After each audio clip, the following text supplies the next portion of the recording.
Hello दोस्तों, एक बार फिर से आप सभी का मेरे YouTube चैनल पे स्वागत है। आज हम अपने दूसरे ज्योतिर्लिंग का दर्शन करने जा रहे हैं, जो कि महाराष्ट्र के नासिक में स्थित है, त्र्यंबकेश्वर ज्योतिर्लिंग।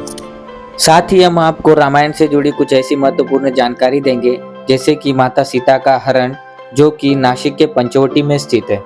दोस्तों, त्र्यंबकेश्वर ज्योतिर्लिंग का दर्शन करने के लिए आपको सबसे पहले आना होगा नासिक रेलवे स्टेशन।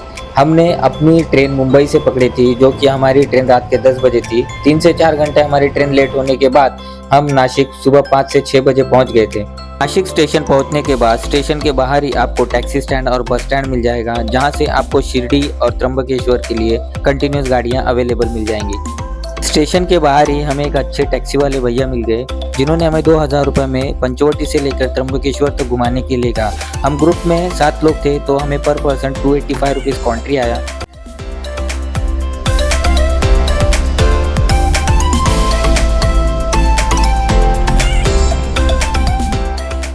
टैक्सी वाले भैया हमें सबसे पहले पंचवटी घुमाने ले गए। पंचवटी ये वह स्थान है जहाँ पर प्रभु श्री राम, माता सीता और लक्ष्मण जी ने अपना 14 साल का वनवास काटा था, और यहीं से रावण ने माता सीता का हरण भी किया था।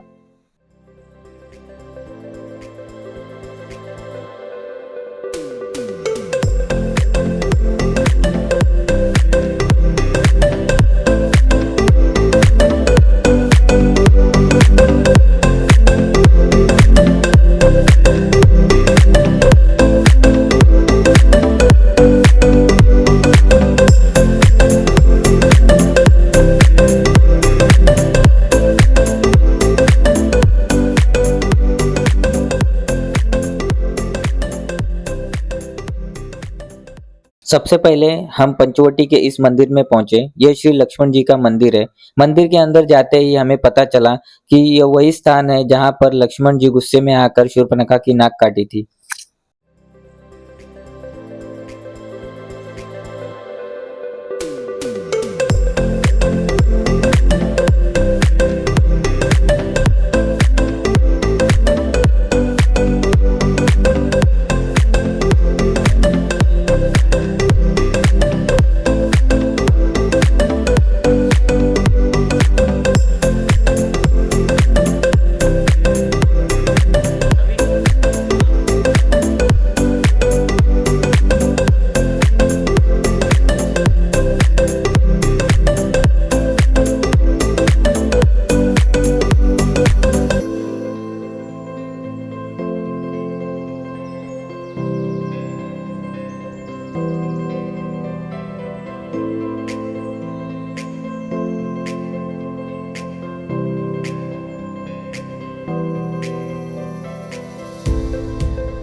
लक्ष्मण जी के मंदिर से थोड़ी ही दूरी पर त्रिवेणी संगम है, जहां पर अरुणा, वरुणा और गोदावरी इन 3 पवित्र नदियों का संगम होता है।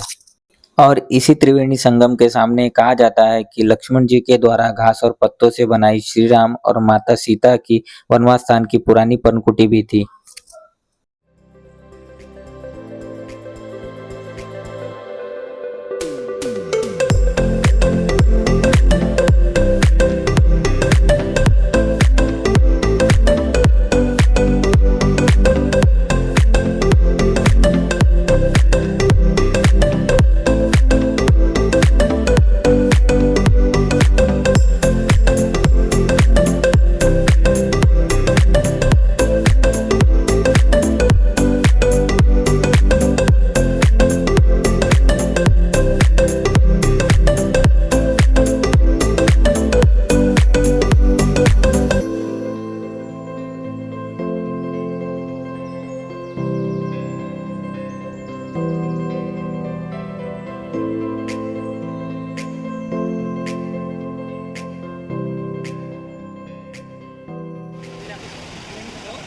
हम यहाँ पर बारिश के दिनों में आए हुए थे। बारिश ज़्यादा होने के कारण नदियाँ काफ़ी ज़्यादा भरी हुई थी, लेकिन कहा जाता है कि जब यहाँ पर पानी कम होता है, तब यहाँ पर वह स्थान दिखाई देता है जहाँ पर माता सीता ने ब्रह्मा, विष्णु और महेश जी को साक्षी मानकर अग्नि में समाहित हुई थी।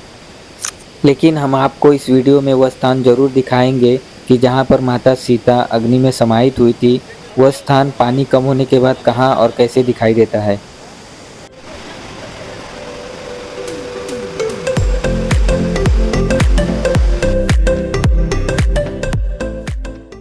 यह वही त्रिवेणी संगम का दृश्य है जब पानी कम होने के बाद यह दिखाई देता है। यहाँ पर यह मान्यता है कि त्रेता युग में नासिक का पुराना नाम त्रिकंटक था, लेकिन लक्ष्मण जी ने शूर्पणखा की जब नाक काटी थी तो उसके बाद से इस शहर का नाम नासिक पड़ा। यह वही जगह है जो कहा जाता है कि माता सीता ब्रह्मा विष्णु और महेश जी को साक्षी मानकर अग्नि में समाहित हुई थी।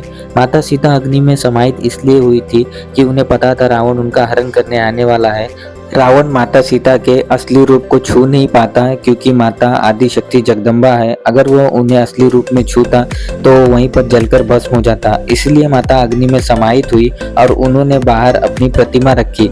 माता सीता का जो हरण किया था रावण ने, वो माता सीता असली में नहीं थी बल्कि वो उनकी छवि थी।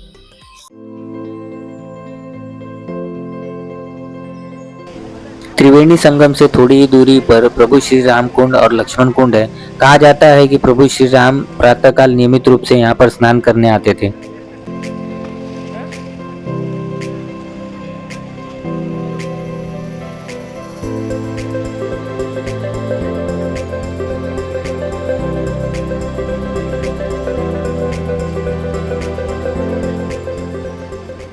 रामकुंड से थोड़ी ही दूरी पर श्री राम जी की पुरानी पर्णकुटी है और यहीं से थोड़ी ही दूरी पर लक्ष्मण रेखा भी है, जो कि माता सीता की सुरक्षा के लिए बनाया था। माता सीता इसी पर्णकुटी से बाहर जाकर रावण को भिक्षा भी दी थी।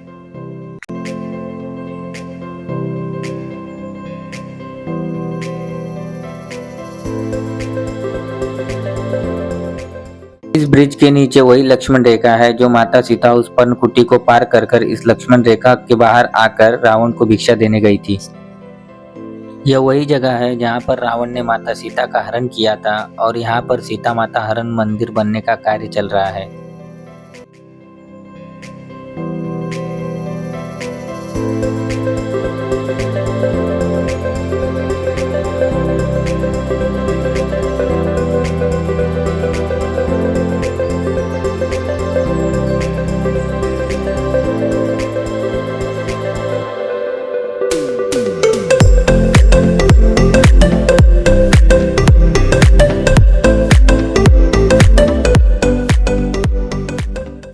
माता सीता हरण मंदिर से थोड़ी ही दूरी पर गोरेराम मंदिर और पंचवटी का वह स्थान है जहाँ पर माता सीता की गुफा है। माता सीता इसी गुफा में भगवान शंकर की नियमित रूप से पूजा और अर्चना करती थी और यहीं पर माता सीता का श्रृंगार गृह भी है।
माता सीता की गुफा से बाहर आते ही आपको सामने की तरफ 1 रुपए में वनवास काल का कुछ एग्जीबिशन देखने मिल जाएगा और थोड़ी ही दूर पर यहाँ पर एक गौशाला भी है जहाँ पर आप गायों को चारा भी खिला सकते हैं।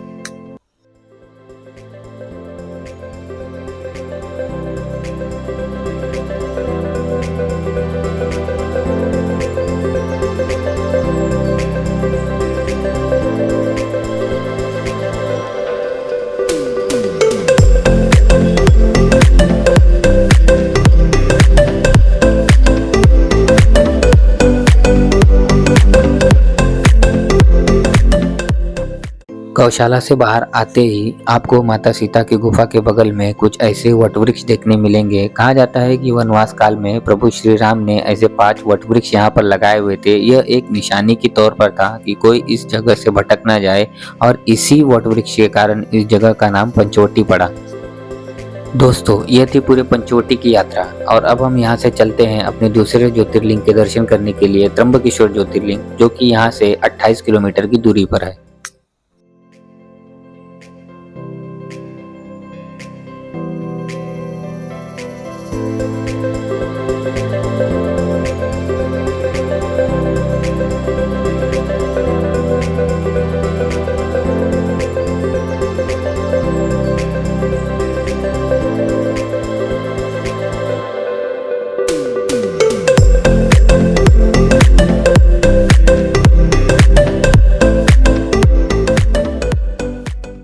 त्र्यंबकेश्वर ज्योतिर्लिंग नासिक के ब्रह्मगिरी पर्वत पर स्थित है और इसे महर्षि गौतम की तपोभूमि भी कहा जाता है।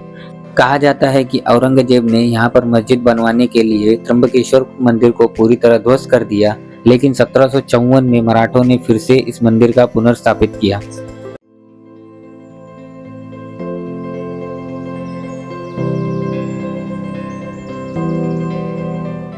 त्र्यंबकेश्वर पहुंचने के बाद हमने अपनी गाड़ी करी पार्क और लग गए लाइन में। बारिश का मौसम और साथ ही साथ सावन का महीना, 4 से 5 घंटे लाइन में खड़ा होने के बाद आखिरकार हमें महादेव के दर्शन हुए। कहा जाता है कि त्र्यंबकेश्वर ज्योतिर्लिंग का दर्शन करने से आपको ब्रह्मा, विष्णु और महेश तीनों के एक ही साथ दर्शन प्राप्त होते हैं।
भगवान भोलेनाथ के दर्शन करने के बाद हम पहुंच गए कुशावर्त कुंड। कुशावर्त यह वो कुंड है जो कि भोलेनाथ ने गोदावरी नदी को धरती पर लाने के लिए अपनी जटा धरती पर पटकी थी, तब जाकर यह वो नदी वहां पर उत्पन्न हुई थी।